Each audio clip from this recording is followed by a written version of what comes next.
ఇప్పుడు గులకరాయితో నేను హత్యా ప్రయత్నం చేశానంట.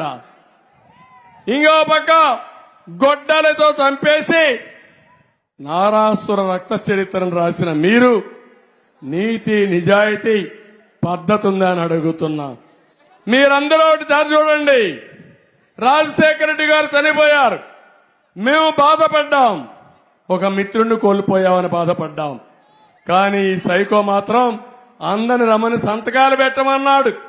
ఎందుకో ముఖ్యమంత్రి అయిపోవాలని. తండ్రి శవాన్ని పూడ్చక మునిపే, అంత్యక్రియలు చేయక మునిపే ముఖ్యమంత్రి కావాలని సంతకాలు పెట్టిన వ్యక్తి ఇప్పుడు నీతులు మాట్లాడుతున్నాడు.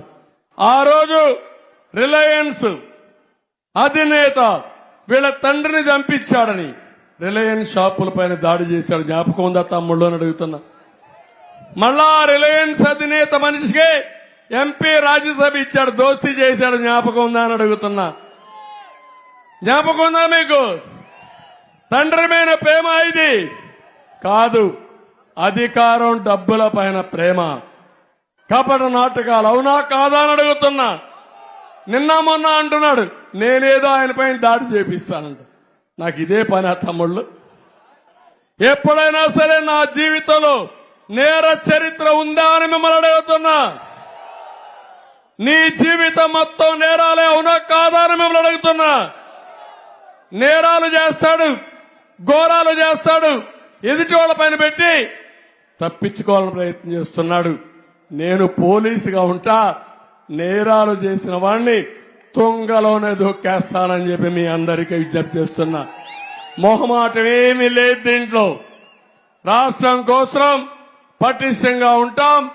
మీకోసం నేను ఇవన్నీ చేయడానికి సిద్ధంగా ఉన్నానని కూడా మీ అందరికీ హామీ ఇస్తున్నాను. తమిళలో ఈయన నవరత్నాలు అంటున్నాడు. ఆ నవరత్నాలు ఏంటో తెలుసా? నవరత్నాల్లో ఒక రత్నం ఇసుక మాఫియా, రెండో రత్నం మద్యం మాఫియా, మూడో రత్నం భూ మాఫియా, నాలుగో రత్నం మైనింగ్ మాఫియా, ఐదో రత్నం హత్యా రాజకీయాలు, ఆరో రత్నం ప్రజల ఆస్తులు కబ్జా. అదే రేపు వస్తా ఉంది జగన్ ల్యాండ్ గ్రాబింగ్ యాక్ట్. మీ భూమి మీద కన్నేశాడు. మళ్ళీ గెలిస్తే నీ భూమి నీది కాదు తమ్ముళ్ళు, ఆశదులుకోండి. ఏడో రత్నం ప్రభుత్వ టెర్రరిజం సెటిల్మెంట్స్, ఎనిమిదో రత్నం దాడులు కేసులు, తొమ్మిదవ రత్నం శవ రాజకీయాలు డ్రామాలు గులకరాల నాటకాలు. అవునా కాదా? ఇవి ఈయన రత్నాలు అవునా కాదా? అలాంటి వ్యక్తి మీకు కావాలా అని మిమ్మల్ని అడుగుతున్నా ఇప్పుడు. అందుకే ఏమీ చెప్పుకోలేక ఇష్టానుసారంగా ఇప్పుడు ఈరోజు మాట్లాడుతున్నాడు. ఆయన భూమి ఇస్తాడంట, భూమిని కొట్టేయడంట. నేను అడుగుతున్న ఇడుపలపాయలో 360 ఎకరాలు కొట్టేసింది నువ్వే కదా అని అడుగుతున్నా. మీ కుటుంబం అవునా కాదా అని అడుగుతున్నా. ఇంకో పక్క మీరు ఒకసారి చూస్తే అనంతపురం లేపాక్షిలో 10,000 ఎకరాలకు టెండర్ పెట్టాడు. గుంటూరులో వ్యాన్పెక్ సిటీ 28,000 ఎకరాలకు టెండర్ పెట్టాడు. కడపలో బ్రహ్మణి స్టీల్స్ పేరుతో 10,000 ఎకరాలు టెండర్ పెట్టే పరిస్థితికి వచ్చాడు. ఇంకా శ్రీరంగ నీతులు మాట్లాడుతున్నాడు. పాపం నోట్లో ఏలు పెడితే కూడా కొరకడంట, అంత మంచోడంట. ఆ మంచోడు మనకు అవసరమా తమ్ముళ్ళు అని మిమ్మల్ని అడుగుతున్నా. ఇలాంటి అబద్దాల కోరి మీకు అవసరమా అని మిమ్మల్ని అడుగుతున్నాను. భూమి మీది, బొమ్మ ఎవరిది? బొమ్మ ఎవరిది? భూమి మీద అవునా కాదా? వాళ్ళ తాత ఇచ్చాడా? వాళ్ళ నాన్న ఇచ్చాడా? భారత్ సిమెంట్ ఇచ్చిందా? ఎవరిచ్చారు మీకు? వేసుకుంటే మీ తాత పేరు వేసుకోవాలా, మీ నాన్న పేరు వేసుకోవాలా? అంటే ఎంత దుర్మార్గుడో చూడండి. మళ్ళా సర్వే చేసి సర్వే రాళ్లపైన ఫోటో ఎవరిది తమ్ముళ్ళు అని అడుగుతున్నా. సైకో ఫోటో అవునా కదా? అంటే మీరు ఆ ఫోటో చూసి భయపడతానే ఉండాలా. ఆ సైకో వస్తున్నాడు, ఏం చేస్తారో తెలియదని. ఇప్పుడు మళ్ళా మీ భూమి కొట్టేస్తానంటున్నాడు. మొన్న మీరు చూశారు మీ ఊరు పక్కనే ఒంటెమిట్ట ఒక చేనేత కార్మికుడు భూమి సర్వే నెంబర్ మార్చేశాడు. తిరిగాడు, అడుక్కున్నాడు, లంచాలు ఇచ్చాడు, ఎవరూ పట్టించుకోలేదు. ఇంకా జీవితం మీద ఆశ వదులుకొని అతను నేరుగా వెళ్లి రైల్వే ట్రాక్ కింద తలబెట్టి ఆయన ఆత్మహత్య చేసుకున్నాడు. ఆ మాట విని తల్లి కూతురు అంటే భార్య కూతురు ఇద్దరు విషం దాగి చనిపోయారు. ఒక అమ్మాయి హైదరాబాద్ లో ఉంది, అనాథ అయిపోయింది. నేను ఫోన్ చేసి సంఘీభావాన్ని తెలియజేశా, ఆ అమ్మాయిని కన్సోల్ చేశా. కానీ ఒక పని చేశా, నేను ఒకటే చెప్పాను, కనీసం మీ తండ్రి చనిపోయాడు, నీకు ఇబ్బందులున్నాయి, మళ్లీ నేను వస్తానే ఆ 4 ఎకరాలకు మీకు ఇప్పించే బాధ్యత నాది. అంతవరకు నీకు ఒక 5 లక్షల రూపాయల ఆర్థిక సహాయం చేస్తాను, పార్టీ పరంగా బాగా చదివిస్తా. తండ్రి లేడు కాబట్టి భయపడద్దు, చదువుకోమన్నాను. నేను అడుగుతున్నా, ఎంతమంది ఈ మార్గ అనాథలైపోతున్నారు? ఈ రోజు ఇక్కడ ముస్లిం సోదరులున్నారు. ఎన్డీఏలో నేను ఆ రోజు ముఖ్యమంత్రిగా ఉన్నప్పుడు అబ్దుల్ కలాంని ప్రెసిడెంట్ ఆఫ్ ఇండియా చేయడానికి కృషి చేసిన పార్టీ తెలుగుదేశం పార్టీ. నంద్యాల పక్కూరులో అబ్దుల్ సలీంని దొంగగా బ్లేమ్ చేసి వేధించి చంపేసిన పార్టీ ఈ వైఎస్ఆర్ కాంగ్రెస్ పార్టీ. అవునా కాదని అడుగుతున్నా. ఎంత భయంకరమైన హత్య అది. ఆయన భయపడి చనిపోవాలనుకున్నాడు. భార్య పోలీసులు బెదిరించారు, నువ్వు చనిపోతే నీ భార్యను వేధిస్తావంటే ఈ దుర్మార్గులు ఏం చేస్తారో ఆలోచించి భార్య భర్త ఇద్దరు చనిపోవాలనుకున్నారు. 2 పిల్లలుంటే ఈ పిల్లల నాదులైపోతారు, మనం అన్యాయం చేస్తాం అనుకుని భార్య భర్త పిల్లలు 4 డిసైడ్ చేసుకుని రైల్వే ట్రాక్ మీద తీసుకుపోయి పిల్లల్ని కట్టేసి భార్య భర్త తలబెట్టి చచ్చిపోయారంటే ఏమైనా ఆలోచిస్తారా మీరు అడుగుతున్నా. ఇంత క్రూరమైనటువంటి హత్య, భయంకరంగా మనిషి చనిపోతాం గాని నలుగురిని తీసుకుపోయి ట్రైన్ కింద పెట్టి కట్టేసి చనిపోయారంటే ఎంత మెంటల్ గా టార్చర్ అయ్యాడు, ఎంత మెంటల్ ప్రిపేర్ అయ్యాడు. ఆ బ్రతుకులు మీకు కావాలనా ఈ ఊర్లో అని మిమ్మల్ని అడుగుతున్నా. ఇక్కడనే మైదుకూరులో ఒక ముస్లిం సోదరుడు ఆస్తి లాగేసుకుంటే ఎక్కడెక్కడో తిరిగాడు, ఎవరో సమాధానం కూడా చెప్పే పరిస్థితులు లేరు. నిన్ననే నందికొట్కూరులో ఒక అమ్మాయి నమాజ్ చేసి ఇంటికొస్తే దారిలో శ్రీనివాసులుడు అనేవాడు ఆ అమ్మాయి బుర్కా తీసి నువ్వు దొంగవని చూపిస్తే, కాదు నేను పోయింది నమాజ్కి పోయాని చెప్తే వినకుండా అవమానిస్తే ఆ కుటుంబ సభ్యులు అడిగితే వాళ్ళని దౌర్జన్యం చేసి కొట్టిన వ్యక్తులు, వీళ్ళు చెప్పుతో కొట్టిన వ్యక్తులు. ఈ రౌడీజాన్ని మీరు సహిస్తే ఏమవుతామని మిమ్మల్ని అడుగుతున్నా. అందుకే నేను మిమ్మల్ని అందరినీ కోరుతున్నా, ఈ రోజు నేను తీసుకొచ్చినటువంటి మేనిఫెస్టో మీరు ఒకసారి చూస్తే ఇది రాబోయే రోజుల్లో మీ అందరి జీవితాల్లో వెలుగు తీసుకురావడానికి, మార్పు తీసుకురావడానికి, సకల జనుల కోసం అందరిని ఆదుకోవడానికి నేను ఎన్నికల మేనిఫెస్టో తీసుకొచ్చానని చెప్పి నేను మీకు తెలియజేస్తున్నా. అందులో సూపర్ 6 ఉంది. మా ఆడబిడ్డల కోసం తీసుకొచ్చా. 1500 రూపాయలు నెలకు ఆర్థిక సహాయం చేసే బాధ్యత నాది. తల్లికి వందనం కింద ఎంతమంది పిల్లలుంటే అంతమందికి 15,000 రూపాయలు చొప్పున ఇచ్చే బాధ్యత నాది. ధరలు పెరిగాయి, 3 వంట గ్యాస్ సిలిండర్లు ఇచ్చే బాధ్యత మాది. ఆర్టీసీ బస్సుల్లో ఉచిత ప్రయాణ సౌకర్యం ఏర్పాటు చేసే బాధ్యత మాది.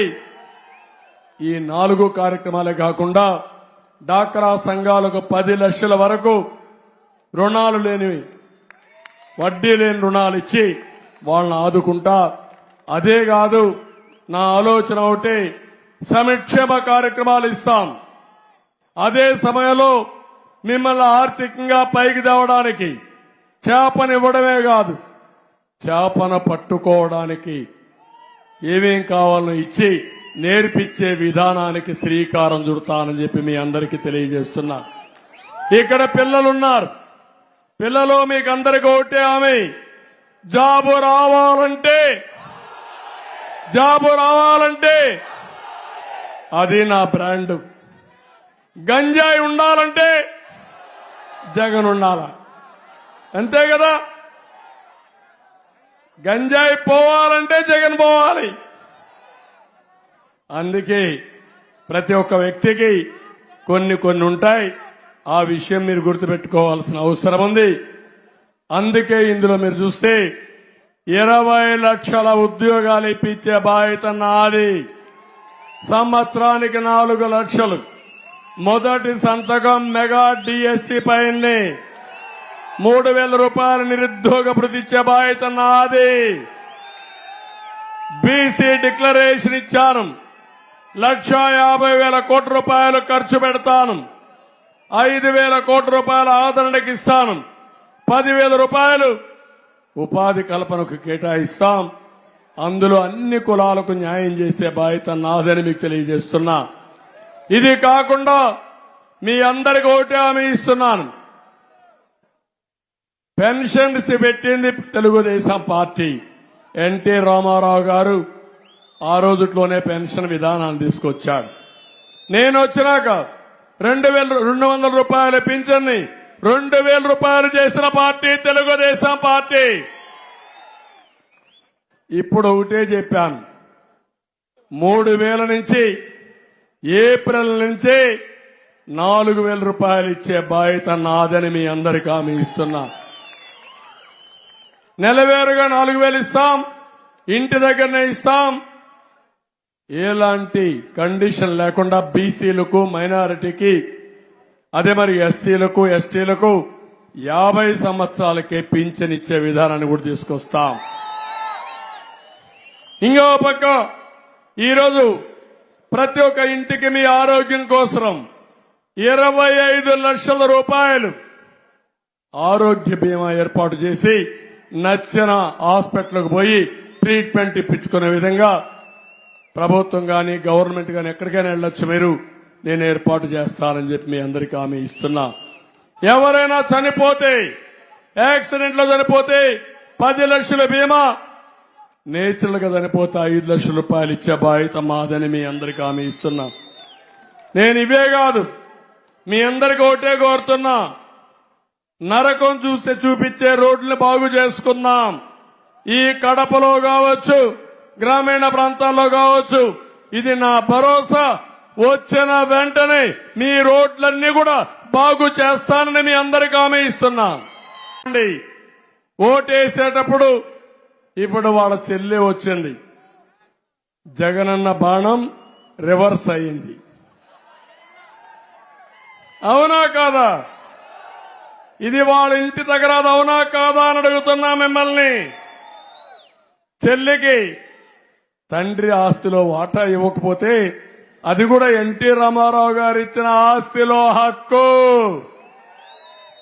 అది ఇవ్వకపోతే ఆవిడ కోపం వచ్చి, రెండోది బాబాయిని చంపేశాడు కాబట్టి అది కూడా యాడ్ అయి ఈ రెండు కలిపి వాళ్ళు ఇంట్లో పడుకొని కొట్లాడుకోవచ్చు, కానీ మనకు పడే ఓట్లు డివైడ్ చేయాలనుకోవడం కరెక్ట్ కాదు. అవునా కాదా అని అడుగుతున్నా. అందుకే మీ బాధ్యత, భూపేష్ రెడ్డి యంగ్స్టర్ ఒక బుల్లెట్ లాగా దూసుకెళ్లే వ్యక్తి, నీతి నిజాయితీకి మారు పేరు. అలాంటి వ్యక్తి ఈ వయసులో ఎమ్మెల్యే అయితే, ఎంపీ అయితే, నేను కూడా ఆయనకు అన్యాయం జరిగింది. అక్కడ వాళ్ళ చిన్నాన్న ఎమ్మెల్యేకి ఇవ్వాల్సి వచ్చింది అలయన్స్ లో. అందుకే ఆలోచించా, న్యాయం చేయాలనే ఉద్దేశంతోనే భూపేష్ రెడ్డిని ఈ కడప పార్లమెంటుకు ఎంపీగా పెట్టామని చెప్పి నేను మీకు తెలియజేస్తున్నా. అవినాష్ రెడ్డికి, భూపేష్ రెడ్డికి ఒక్కసారి పోలిక చేయండి. గొడ్డలు పెట్టుకొని తిరిగే వ్యక్తి అతను, హత్యలు చేసే వ్యక్తి అతను. మా తమ్ముడు చెప్తున్న నక్కకు నాగలోకానికి ఎంత తేడా ఉందో అంత తేడా ఉందని. వాస్తవం. దుర్మార్గులకి ఓటేస్తే పాముకు పాలు పోసి పెంచినట్టే అది మిమ్మల్ని మీకే కాటేస్తుంది. అవునా కాదా అని అడుగుతున్నా. కనీసం ఎస్టాబ్లిష్ అయినటువంటి నిందితుడు సిబిఐ కేసు పెట్టడమే కాదు, మొత్తం ఆధారాన్ని సేకరించి అరెస్ట్ చేసే సమయంలో నాటకాలాడి అధికారాన్ని ఉపయోగించి ఈయన సర్వశక్తులు ఉపయోగించేశాడు. నాకు అనిపిస్తుంది, కుక్క తోక నాడిస్తుందా, తోక కుక్క నాడిస్తుందా? అది అవినాష్ రెడ్డిలో విషయంలో, జగన్మోహన్ రెడ్డిలో మనం ఆలోచించుకోవాలి. అర్థమైందా మీకు తమ్ముళ్ళు? ఈ విషయంలో తోక కుక్క నాడిస్తా ఉంది. ఆ తోక ఎట్టాడితే కుక్కట్లాడుతా ఉంది. అవునా కాదా అని అడుగుతున్నా. ఏంటి రహస్యం? ఏంటి చిదంబరం రహస్యం? ఏంటి అంతఃపుర రహస్యం? ఏంటి అంతఃపుర రాజకీయాలు? ఏం తమ్ముళ్ళు, అర్థమైందా మీకు? సగమే అయిందా? పూర్తిగా అయిందా లేదా? అందుకే అది కుక్క తోక. ఏది తోక ఆడిస్తే కుక్క ఆడుతానే ఉండాలి. కాబట్టి మీరు చూసుకోండి జాగ్రత్తగా. ఇక్కడ ఎమ్మెల్యే మంత్రి ఉన్నాడు, ఏమీ లాభం లేదు. ముస్లింలు చంపేసిన, దౌర్జన్యం చేసినా పట్టించుకోడు. కడపలో 3 మారీచులున్నారు. ఒక ఆయన ఎమ్మెల్యే, ఇంకొక ఆయన సురేష్ మేయర్, 3వ ఆయన రవీంద్రనాథ్ రెడ్డి. 3 మారీచులు కలిసి కడపని సర్వనాశనం చేసేస్తున్నారు. అవునా కాదా అని మిమ్మల్ని అడుగుతున్నా. అందుకని 3 కూడా వాళ్ళ కోసం తప్ప మీకోసం ఆలోచిస్తున్నారా అని అడుగుతున్నా. అందుకే ఈరోజు మీరంతా కూడా ఒకటే చెప్తున్నాను, వాళ్ళు స్వార్థంతో డబ్బులు సంపాదించుకుంటున్నారు. ల్యాండు, శాండు, సెటిల్మెంట్లు, పర్సంటేజ్లు, ఇవి తప్ప ఇంకోటి లేదు. మంత్రి తమ్ముడు షాడో మంత్రి, ఇంకో పక్క ప్రభుత్వ భూముల్లో ఏకంగా మినిస్టర్ కాలనీ అని వెంచరేశాడు. పచ్చగా ఉన్న చలమారెడ్డి కొండల్ని పిండి మొత్తం లూటీ చేశారు. కొండను కూడా ఆన కొండలు మింగేశాయి. ఆ పరిస్థితులు ఉన్నారు వీళ్ళంతా. దర్గా భూముల్ని, వక్ఫ్ బోర్డు భూముల్ని కొట్టేసే పరిస్థితికి వచ్చారు. నేను ఒకటి హామీ ఇస్తున్నా, దేవుని భూములు గాని వక్ఫ్ బోర్డు భూములు గాని ఆక్రమిస్తే కబద్దార్ జాగ్రత్తగా ఉండండి. మళ్ళా రక్షిస్తాం, కక్కిస్తాం అని చెప్పి కూడా నేను మీకు తెలియజేస్తున్నా. ఇక్కడికి వచ్చినప్పుడు నాకు కొన్ని సమస్యలు, ఇప్పుడే మన ఆడబిడ్డ కడప రెడ్డమ్మ కొన్ని సమస్యలు చెప్పింది. త్రాగునీటి సమస్య పరిష్కారం చేసే బాధ్యత మాది. డ్రైనేజ్ చిన్న పెద్ద కాదు, ఇది అండర్ గ్రౌండ్ డ్రైనేజ్. ఆ మాత్రం ఇంగిత జ్ఞానం కూడా లేదు మీకు. రోడ్లు ఇరుగ్గా ఉంటే మేము డ్రైనేజ్ చేయలేమంటే అంటే మీ ఉద్దేశం చేతగాని పరిపాలన ఎట్లా చేస్తామో చేసి చూపిస్తామని మీ అందరికీ హామీ ఇస్తున్నా. గంజాయి 100 రోజుల్లో గంజాయి లేని రాష్ట్రంగా, గంజాయి అమ్మేవాడు, అమ్మించిన వాడు బొక్కలో పెట్టి ప్రక్షాళన చేసే బాధ్యత నాదని మీ అందరికీ హామీ ఇస్తున్నా. ఉపాధి కల్పన, ఇక్కడే ఇండస్ట్రియల్ టౌన్షిప్ ఉంది. నేనే ఆ రోజు ఎయిర్పోర్ట్ ని నైట్ ల్యాండింగ్ ఫెసిలిటీ కూడా పెట్టా. నేనే ఎయిర్పోర్ట్ రన్వే కూడా ఇంప్రూవ్ చేశా. ఆ రోజు సుందరీకరణ కూడా చేశా. ఇప్పుడు కంపు చేశారు. మళ్లీ మీకు హామీ ఇస్తున్నా, ఇక్కడ భూమి ఉంది, నీళ్లున్నాయి, లాజిస్టిక్స్ ఉంది. తప్పకుండా కడపలో పరిశ్రమలు తెచ్చే బాధ్యత మాదని మీకు అందరికీ తెలియజేస్తున్నా.